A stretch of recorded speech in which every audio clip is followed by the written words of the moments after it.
राई कोश के इस चतुर्थ भाग के अंतर्गत अभी हमने 16वां शब्द ले रहे दुःशील। दुःशील यानी कि यहाँ जो व्याख्या लिखी है, राग द्वेषादि दोष विकृतम शीलम स्वभाव। राग द्वेष से सहित राग द्वेष आदि राग द्वेष युक्त जो दोष यानी कि जो विकृत हुआ है, विपरीत हुआ है, ऐसा जो स्वभाव है उसे दुःशील कहते हैं। यानी कि जो है वो दिखती नहीं है, जो होनी चाहिए वो निर्मित नहीं होती है। दूध चाय के लिए सही है लेकिन फट जाए तो, चाय बनाने के दूध चाहिए, दूध वो का वही है लेकिन वो विपरीत है। तो विपरीत वाली चीज़ वो सही नहीं होती, ना तो सही जगह पर ले जाती है। पैसा है उससे वो पुण्य करता है, उससे वो सद्गति होती है। पैसा है उससे वो पाप करता है, इससे दुर्गति होती है। पैसे भी दूध फटता है, ऐसे फट गया तो वो अभी काम नहीं लगेगा सफलता की ओर। छोटी भी चीज़ देह है, देह में भी अनुकूलता रहती तो वो देह स्वास्थ्य अच्छा होता और वो समझदारी अच्छी होती और वो स्वाध्याय में आराधना में तप में जोड़ जाता। वही देह अनुकूलता वाली रही लेकिन विपरीत हो गया विचारों के सहारे, तो उसने पाप स्वीकार लिए। दूध फटा नहीं और काम हुआ नहीं, विपरीत अवस्था हुई निर्वेद और सब कुछ मिस्टेक। तो व्यक्ति को जो सही है उसका सही ढंग से उपयोग करना चाहिए, जो सही है उसी चीज़ में प्रयोग करना चाहिए। यानी कि संसार में सुख मिलता है तो सुख पाना, लेकिन संसार में सुख है नहीं। तो मन ये तैयार करना चाहिए कि सुख पाने के बाद, सुख मिलने के बाद जो भी वास्तविकता है वो धर्म से जुड़ी हुई नहीं है। इसका मतलब मेरी विपरीत अवस्था को मुझे विसर्जित करना है। यहाँ दुःशील स्वभाव का अर्थ लिखा है कि आपके मन में शील यानी स्वभाव, शील यानी चरित्र, कैरेक्टर, हाँ, आपका जीवन का आचार उच्चार वगैरह सब बताया। लेकिन यहाँ पर शील के नाम पर हम ये रहेंगे कि शुभ स्वभाव और दुष्ट आचार।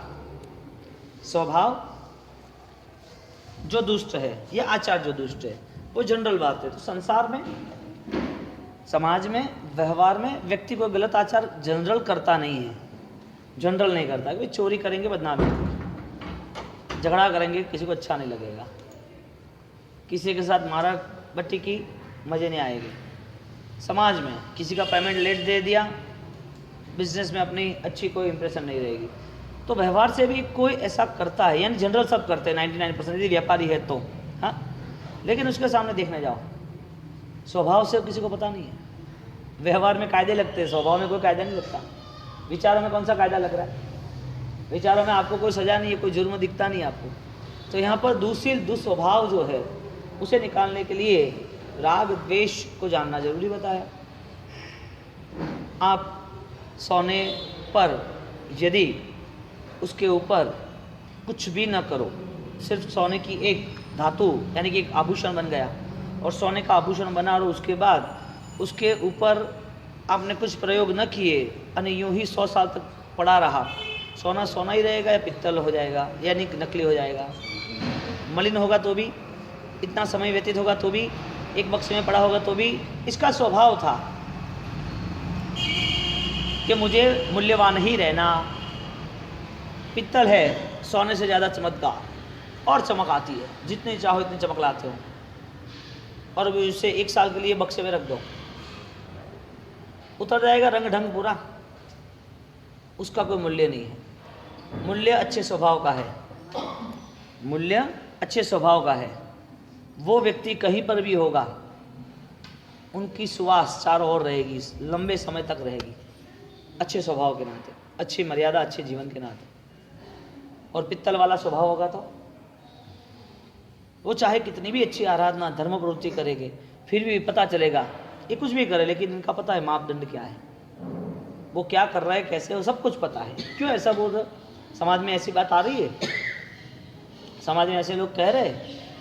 कहने का मतलब व्यक्ति क्रियाओं से ज़्यादा स्वभाव से अपना जीवन धन्य बना सकता है।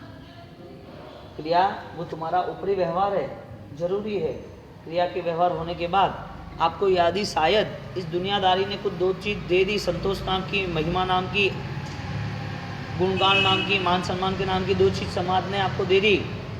लेकिन आपके स्वभाव के साथ जब आप परिचित होते हो तब आपको पता चले कि मुझे छोटी छोटी चीज़ों में इतना गुस्सा, इतनी दम, इतनी माया, कुछ मतलब नहीं है।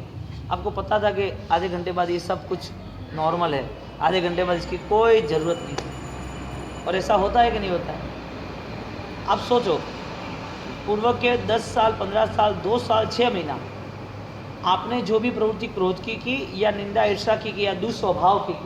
अब आप विचारो कि ये आपके लिए क्या जरूरी था। चलो आप विचारो कि ये पूर्व का काल विचारो, दुस्शील, दुस्वभाव। आपने 2 दिन पहले कुछ सोचा, चलो अभी क्या काम आया आपको? काम क्या आया? किसी व्यक्ति की आपने गलत बात की, काम क्या आया? किसी पर गलत गुस्सा कर दिया, क्या काम आया? कुछ काम आता हो तो रखो, पैसा काम आता है, रखते हो, अच्छी बात है। जो काम नहीं आता उसको भी रख दो। कचरा कोई रखता है घर में? कचरा साफ किया फिर इधर ही रहने दो, साल भर के बाद देंगे, साल भर के बाद मिच्छांकर्म कर देंगे। अभी अभी रहने दो, अभी मिच्छांकर्म नहीं करना, संवत्सरी आए के बाद।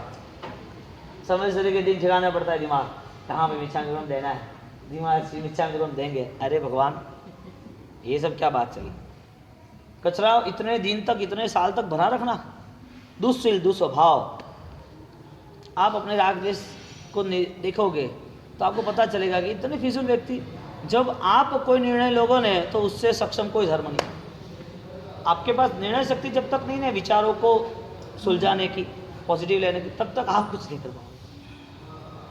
आपको ही पता नहीं चला मुझे क्या करना चाहिए। तो दुस्शील स्वभाव से अपने विकृत को, विपरीत को बदलना चाहिए। यहाँ पर 17वां शब्द आया 2663, आगे का था 2601, अभी है 2663। धम्म शब्द है। धम्म शब्द से यहाँ पर बात हुई परिणाम, परिणाम शब्द रहा, और स्वभाव और शक्ति धर्म। धर्म से क्या कहा? धर्म किसे कहते हैं? व्यवहारिक बात ये थी, धारयति इति धर्म, दुर्गति प्रपातौ धारयति इति धर्म। दुर्गति में गिरने वाला जो भी है, उसमें जो पकड़ रहा है उसका नाम धर्म। आपको जो दुख न दे वह नाम धर्म। आपका जीवन सुख से हरा भरा समृद्ध रहे वो धर्म। परिणाम विशेष, शक्ति धर्म, ऐसा विचार देखा। तो धर्म की व्याख्या क्या है? कि आपको दुर्गति से निवारण करे, आप दुर्गति में न जा पाए, दुख में से आपको मुक्त कर दे। अब दुख से मुक्त करे तो द्रव्य दुख से और भाव मुक्त से। व्यवहारिक दुख भी आपको नहीं मिलेगा और अध्यात्म दुख भी नहीं मिलेगा। व्यवहारिक सुख भी मिलेगा और स्वाभाविक सुख भी मिलेगा। तो व्यवहारिक सुख तो मिलता है, चलता है, कॉमन हो गया। संसार की भौतिक सामग्री हर जगह पर, हर किसी के पास उपलब्ध है। किसी का पुण्य बदल गया तो गलत आदमी भी पैसे के नाम पे दुनिया को सही दिखता है। पैसे के नाम पर आदमी अंदर से गलत है, फिर भी दुनिया उसको सही मानती रहती है। 2-4 चढ़ावे खर्च कर लिए तो दुनिया ने उसे अच्छा मान लिया, ये तो अच्छा आदमी है, तो अच्छा आदमी। यानी कि ये सब बाह्य चीज़ों की इतनी वैल्यू नहीं है अभ्यंतर साधनाओं के लिए, आंतरिक दुनियाओं के लिए बाह्य चीज़ों की इतनी वैल्यू नहीं है।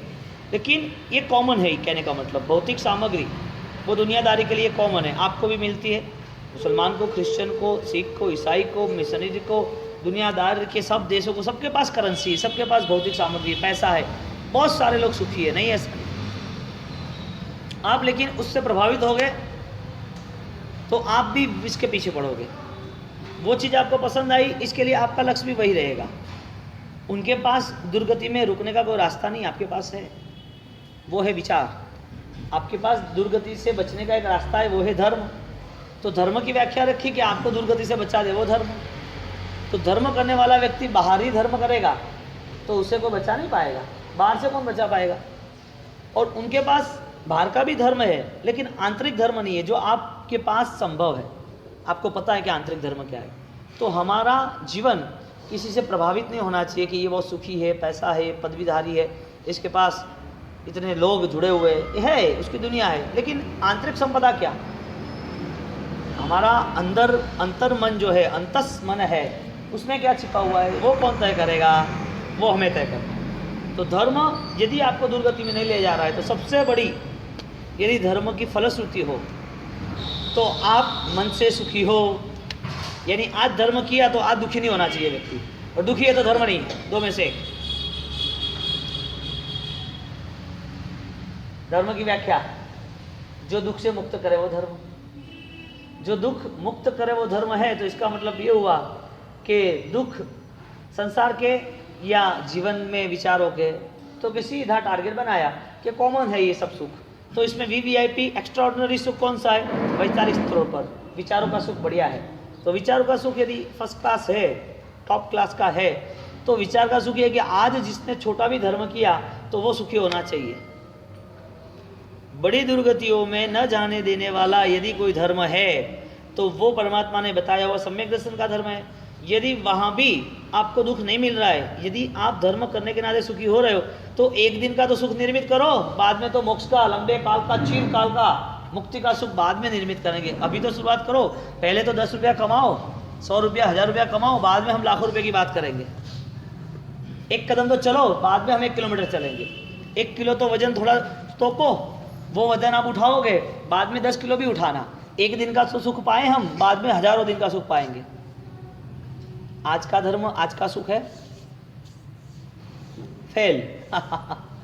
पता ही नहीं चला कि धर्म में हम विचारों से जुड़े, सम्यक विज्ञान से जुड़े या न जुड़े, पता ही नहीं चला। धर्म की व्याख्या परिणाम, स्वभाव, शक्ति विशेष कि आपका परिणाम क्या है। बोलो आप सोचने जाओ तो सबसे बड़ा रिजल्ट कौन निकाल सकता है आपके जीवन का? प्रभु महावीर स्वामी, गुरु राजेंद्र सूरी, आचार्य भगवंत हमारे उपकारी जैन सेन सूरी महाराज, या फिर आप बैठ गए कि साहब वैभव रत्नमाज हम तो आपके पास बैठे इतने दिनों से, 3-3 दिन व्याख्यान सुन रहे, 3 घंटे के तीनों टाइम, और हमने आपका व्याख्यान सुन लिया, अब आप हमारा रिजल्ट बताओ हम कैसे है? सबसे अच्छा रिजल्ट कौन दे सकता है आपका? हम, परमात्मा, या आप खुद? स्वयमेव, स्वयमेव। हाँ, तो अंतर मन से यदि रिजल्ट निकल सकता है तो उसमें यदि इतनी बड़ी सामर्थ्यता परमात्मा की, देव गुरु की, धर्म की है, आपके करीब आपके पति की, पत्नी की, बच्चे की, किसी की नहीं है जितनी क्वालिटी आपके अंदर छिपी हुई है। यानी कि प्यास लग रही है तो ही कुएं की या पानी की कीमत है। पानी तो बहुत सारा पड़ा है, जब तक प्यास नहीं है तब तक अमृत की भी कीमत नहीं है। आपको लगा कि धर्म यदि मेरे पर उपकारी है तो आप वो धर्म श्वासों की तरह, धड़कनों की तरह करोगे, प्राणों की तरह करोगे कि हमारे प्राण को सिंचित करना है। अब धर्म जो है वो यदि श्वास नहीं बना तो फिर छोड़ देगा। धर्म गहराई तक नहीं जाना। किसी के नाक बंद कर दो और बोल तो जीवित रहे, तड़पेगा नहीं, नहीं, छोड़ो छोड़ो। क्यों? श्वास लेना है मुझे, मेरे ऑक्सीजन चाहिए, कोई भी हिसाब से ऑक्सीजन चाहिए। धर्म वो प्राण है, ऑक्सीजन है, उसके बिना उसको नहीं चलता। 1 साल तक धर्म के बिना रह सकता है आदमी? 1 साल तक धर्म के बिना रह सकता है? धर्म की व्याख्या किया कि चलो क्रिया भी की तो क्रिया के बिना रह सकता है। यदि धर्म माना तो बोलो धर्म छूट जाता है, वो सब मुड़ जाएगा। हाँ, मुड़ दे ही रहा है ना, सीधी बात तो ये है। 1 साल तक तुम धर्म से बिछड़े रहे और चातुर्मास आया 2 महीने में तैयार हो गए, 4 महीने में। धर्म तो सिंचन प्राणों तक जाता है, और ये प्यास है, इसके लिए उसकी दौड़ है। किसी को प्यास लगी और बोले मैं अभी नहीं, 1 महीने के बाद पानी पीऊंगा, 12 महीने के बाद पानी पीऊंगा। किसी को धर्म करना हो कि अभी नहीं, मैं अभी पर्यूषण के बाद, पर्यूषण मैंने ये होली आएगी तब करेंगे, अभी ठीक है। धर्म की ये व्याख्या है? धर्म की कभी ये व्याख्या ही नहीं है। आपकी दुर्बुद्धि को दूर करे, परम शांति का अनुभव करावे, आपकी आंतरिक समृद्धि की पहचान करावे, वो आपका धर्म। आप अपने आप से परिचित हो, ये सबसे बड़ा शिक्षक है। 2725 2725 नंबर का पेज, यहाँ धर्म रत्न की व्याख्या बताई। देशवीर्ति शर्ववीर्ति रूपो धर्म, जिन प्रणीत धर्म, संपत्ति जनके अचिंत्य चिंतामणये। चिंतामणि एक रत्न आता है, पारसमणि जैसा। पारसमणि जो लोहे को छू ले तो सोना हो जाए। सूर्यकांत मणि जो आप पकड़ते हो और अग्नि में जाता है तो वो जलता नहीं है व्यक्ति। चंद्रकांत मणि होता है मिच्छामि दुक्कड़म, ऐसे दूसरे मणि होता है जो पानी में जाता है डूबता नहीं है। ऐसी विविध प्रभावक भिन्नता इस हीरे जवाहरात में है। ऐसा एक दूसरा होता है मणि जो राजा महाराजा युद्ध के समय में पहनते थे, उसको वार नहीं होता था कोई भी तलवारों का, शस्त्रों का, वो आता लेकिन बिखर जाता, चला जाता, वो मणि उसको ले जाता, मणि का प्रभाव। ऐसा यहाँ पर एक प्रभाव बताया, अचिंत्य चिंतामणये, चिंतामणि, चिंता नाम चूरय, चिंता को जो चूर देता है, चिंता को, दुविधा को, विभाव दशा को, आंतरिक अविक्षिप्त चित्त को वो समाप्त कर देता है। ऐसा वो रत्न अदृश्य है। हीरे के रत्न, पत्थर के रत्न मूल्यवान है, यदि कोई मूल्य दे के खरीद सकता है। धर्म रत्न है जो चिंतामणि है, उसका खरीदार बहुत अल्प है, लेकिन उसका मूल्य वो नहीं दे सकता। मूल्य देना है तो जान देनी पड़ेगी। धर्म रत्न वो रत्न इतना मूल्यवान है जिसमें आप अपनी जान दाव पे लगाओगे तो ही मिलेगा। धर्म करने वाला व्यक्ति देशवीरति और सर्ववीरति प्ररूपित वो धर्म को स्वीकार करता है, यानी कि उसके जीवन में धर्म स्वीकारना है, धर्म का मूल्य समझ रहा है, धर्म रत्न उसको चाहिए ही, धर्म से सुख चाहिए। तो उनकी प्राथमिक भूमिका मुझे पापों का त्याग करना है, पापों की सोच बन रही है, और जो पाप वो नहीं करता है उसका पचखान लेने के बाद जो पाप नहीं करने चाहिए उसका भी पचखान, उसका भी नियम, और जो पाप मुझे करने नहीं है, मेरी सक्षमता नहीं है, फिर भी मुझे और बल बढ़ाना है कि कुछ भी हिसाब से मैं करना चाहूँगा, वो आंतरिक शक्ति का जो निर्माण होता है अपूर्वकरण से, सम्यक दर्शन का, वो देशवीरति तक ले जाता है। जिन प्ररूपित धर्म, यानी कि धर्म रत्न, धर्म जो रयण, जो रत्न है, अचिंत्य चिंतामणि, इसकी अचिंत्य है, उसकी कोई भी व्यक्ति उसका मूल्यांकन नहीं कर सकता, उसे कोई खरीद भी नहीं सकता, लेकिन आप आपके स्वभाव से यदि करना चाहोगे तो आप पा सकोगे। अब इस धर्म के नाते हमारे पास क्या सुविधा है, हमारे पास क्या अनुकूलता है, धर्म रत्न को हम कैसे कर सकते हैं, हमारे अंतर मन में क्या छिपा हुआ है, क्या ये रत्न हमारे पास है, धर्म रयण वो रत्न हम पा सकते हैं।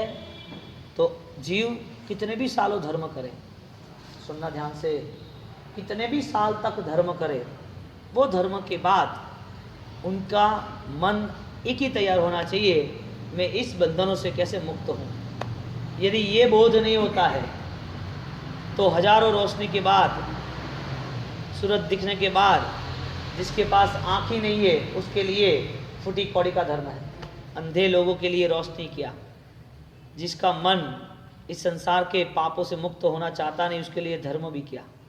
धर्म तो मूल्यवान है, आपने खरीद लिया 2 महीने के लिए, आपने खरीद लिया पर्व के लिए, आपने खरीद लिया तीर्थों के लिए, धर्मों को आपने सौदाबाजी के नाम पर तय कर दिया। समझौता नहीं हुआ, समझौता समझदारी से नहीं हुआ, सौदाबाजी। आया है प्रदूषण, चलो कर लेते हैं, आई होली, चलो कर लेते हैं, और ज़्यादातर ऐसे ही लोग मिलेंगे। सीधी बात है ना, शेरों की संख्या तो कम ही रहती है ना, भेड़ की संख्या ही ज़्यादा रहती है। देखना आप, अमूल्य रत्न चिंता, भेड़ है और शेर है उसका पता आपको तुरंत ही पता चल जाएगा, क्योंकि आप भी परीक्षक बनोगे। तो संपत्ति जनक है, जबरदस्त अभ्यंतर संपत्ति उसको पाने की वो कोशिश करता है और पा लेता है। संसार की संपत्ति के लिए जो दौड़ रहा है ना, उसको पता नहीं है कि ये संपत्ति का मूल्य क्या है, संसार की संपत्ति का भी मूल्य क्या है वो पता नहीं। और धर्म संपत्ति का मूल्य तो उसे सपना भी आने वाला नहीं है, देखने की बात तो अलग है, सपना भी नहीं आने वाला कि धर्म क्यों करना चाहिए। तो संसार की संपत्ति का मूल्य एक विराट, एक सम्राट, अपार संपत्ति थी, और वो संपत्ति उसके पास ज़्यादा थी। एक दिन का वो लोग कहीं, उसका मंत्री उसको लेके विचरण करने गया, और विचरण करने के बाद एक बताया कि अपार सुख के, बहुत बढ़िया सुख है, वो भी हम पाते, तो क्या करना है।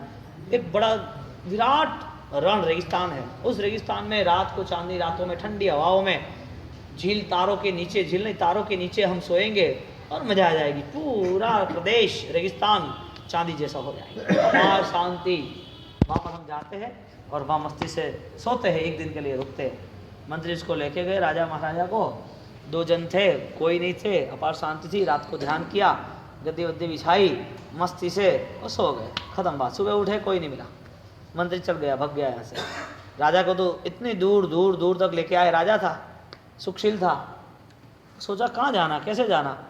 रात को सो जाने के बाद, व्यवहार करने के बाद उसको ऐसी जगह पर ले गया, वो अनजान हो गया, अनजान प्रदेश हो गया। और सुबह उठा, पूरी दिन रात 24 घंटे तक दौड़ता ही रहा, पानी पानी पानी पानी। उसने लास्ट में रेगिस्तान में लिख लिया, एक बूंद, एक गिलास भी पानी यदि मुझे मिल जाए ना, तो मेरा आधा राज उसे मैं दे दूंगा। ये आपकी संपत्ति की वैल्यू। मर गया एक पानी के लिए, संपत्ति काम नहीं लगी।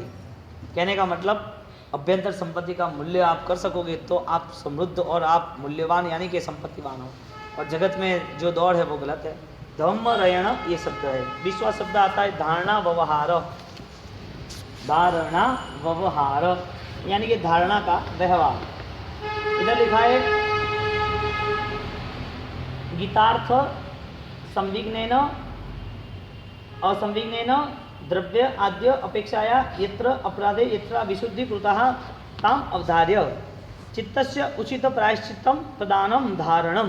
धारणा, धारणा का व्यवहार बताया कि धारणा की कि आपने धर्म को यदि धारण किया है, धर्म पर चल रहा है ना, धम्म धम्म रयण, यदि आपने धर्म की धारणा की है तो उसका प्रथम कदम है चित्तस्य उचित प्रायश्चित्तम।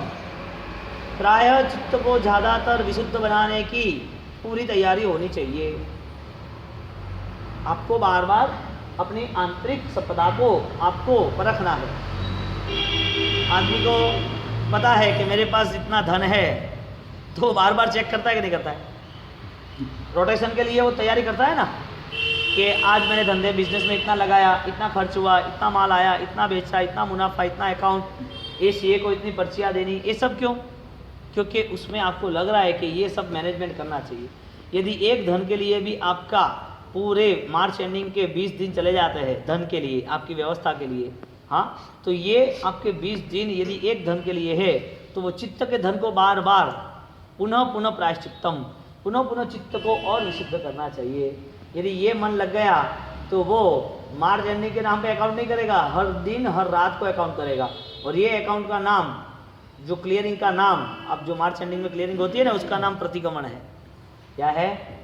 जो आप विचार शुद्धि के नाते सूत्र अर्थ उसका बोध, सूत्र अर्थ उसका बोध होने के बाद उसकी विचारों के साथ जुड़ने की आपकी पूर्ण रूप से अवस्था, पूर्ण रूप से आपकी प्रबल कांक्षा, इच्छा, आकांक्षा कि मुझे ये करना, ये मैं जुड़ूंगा, ये अवस्था के नाते चित्त उचितम प्रायश्चित्तम वो धारणा है। तो यहाँ पर धारणा का व्यवहार बताया कि आपने जो भी धारण किया है संसार के नाम पर, तो आप अपने अध्यात्म के नाम पे इसके लिए धारण करो कि आपने जिस परमात्मा को, जिस गुरु को, जिस धर्म को चुना है वो वास्तविक आपके कल्याण के हेतु ही है। लेकिन आपकी नज़र नहीं रही तो वो आपके कल्याण के हेतु नहीं रहेंगे। तो इस भगवान को क्यों आपने चुना? इधर आने की वजह क्या? क्यों ये धर्म करना? ये धर्म न करते तो चलता या ना चलता? क्या वजह है? बहुत सारे लोग दुनिया में 1% ही जैन हैं, उसमें भी 1 करोड़ में से मोर देन कम से कम लोग 10 लाख के अंदर के लोग ही आराधक हो गया, धर्म प्रवृत्ति में जुड़े हो गए। इसमें से शायद साधु संपदा देखो और अच्छे आराधक देखो तो ऐसे लाख लोग ऐसे हो गए जो सत्य धर्म के करीब आए होंगे। तो इतने 700 करोड़ लोग में 1 ही लाख समझ लो, सही ढंग से 700 करोड़ में 10 लाख समझ लो, तो 700 करोड़ में इतने सारे लोग धर्म नहीं करते, तुम न करते तो क्या फर्क पड़ता? ये बात है, क्या फर्क पड़ता? नहीं करना चाहिए ना।